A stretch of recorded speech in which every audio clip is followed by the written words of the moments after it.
गम उठाने से थोड़ा और संवर जाऊंगा।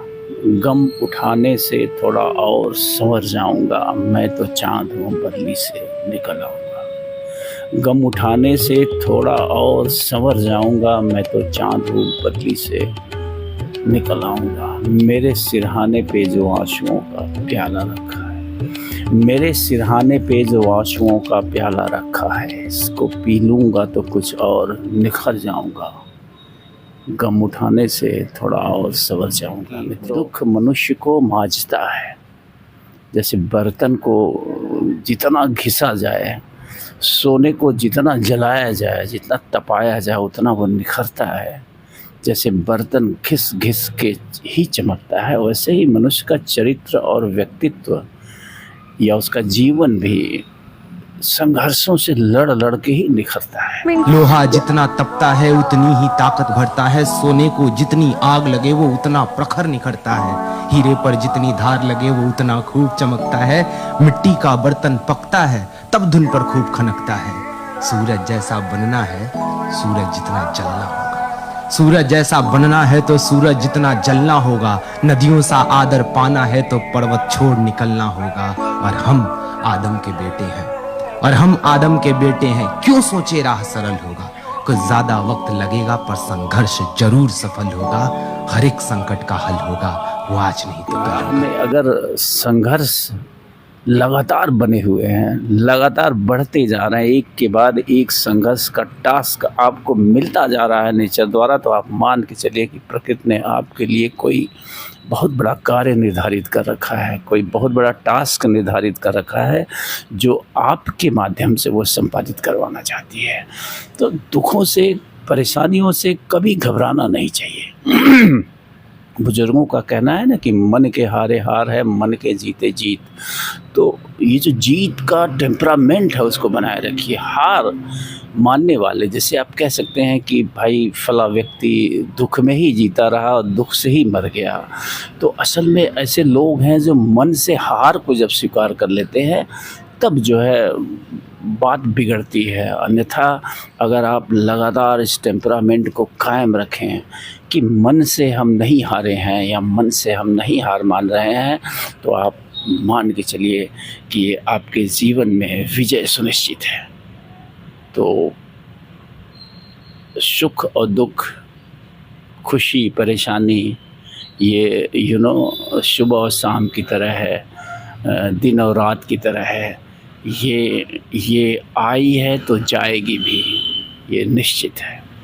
तो बस मस्त रहिए, स्वस्थ रहिए और जीवन में हमेशा पॉजिटिव एटीट्यूड रखिए। जीवन एक यात्रा है, आप एक यात्री, आप अस्थायी निवासी नहीं है। इस यात्रा का भरपूर आनंद लीजिए और आपके चारों तरफ आनंद बिखरा हुआ है, खुशियाँ बिखरी हुई हैं। जैसे मेंटल स्टेट, जो लोग रोते रहते हैं 24 घंटे, असल में उनका मेंटल स्टेट ऐसा होता है। और मैं आपको बताऊँ, चाइना के एक दार्शनिक हैं लाओत्सो साहब का ये कहना है कि हम जिस ढंग के होते हैं उस ढंग की ऊर्जा को हम आकर्षित करते हैं। यानी कि अगर आप निगेटिव एटीट्यूड में जी रहे हैं तो निगेटिव ऊर्जा को ही आप आकर्षित करते हैं। इसलिए आप प्रायः पाएंगे जो दुखी मानसिकता के व्यक्ति होते हैं ना, उनसे लोग बचते हैं। माय गुडनेस, उनके आसपास आप बैठ जाइए तो आप भी दुखी हो जाएंगे। और कुछ सकारात्मक व्यक्ति होते हैं जो हमेशा हर बात पे हंसने वाले, मुस्कुराने वाले, पॉजिटिव ऊर्जा से भरे हुए, सकारात्मक ऊर्जा से भरे हुए, उनके आसपास आप बैठिए, उनके साथ आप रहिए, तो आपके अंदर भी सकारात्मक ऊर्जा का संचार होता है।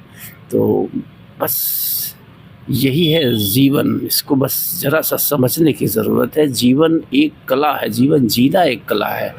सुखी होना, दुखी होना, ये आपके ऊपर निर्भर करता है। पैसे से या फिर सुविधाओं से कोई सुखी या दुखी नहीं होता है। आपके पास समस्त सुविधाएं दुनिया की हो सकती हैं, लेकिन आप दुनिया के सबसे बड़े दुखी व्यक्ति हो सकते हैं। आपके पास कम से कम सुविधाएं हो सकती हैं, लेकिन आप एक सुखी व्यक्ति हो सकते हैं अगर आपका एटीट्यूड है, अगर आपका मेंटल स्टेट ऐसा है। तो कुल मिला के बी पॉजिटिव, सकारात्मक रहिए। ज़िंदगी को बहुत बड़ा खेल समझने की ज़रूरत नहीं है, सिंपल सी है ज़िंदगी। एक पानी का बुलबुला की तरह है। आप आजकल देख ही रहे हैं कि कोविशील्ड वैक्सीन के चलते जो आरोप लग रहे हैं कि लोग महफ़िलों में नाचते-नाचते, कुर्सियों पे बैठे-बैठे, चाय पीते-पीते, इवन कुछ तो ऐसी घटनाएं घटी हैं कि वधू वरमाला डालते-डालते दूल्हा लुढ़क गया, तो कहीं दुल्हन लुढ़क गई।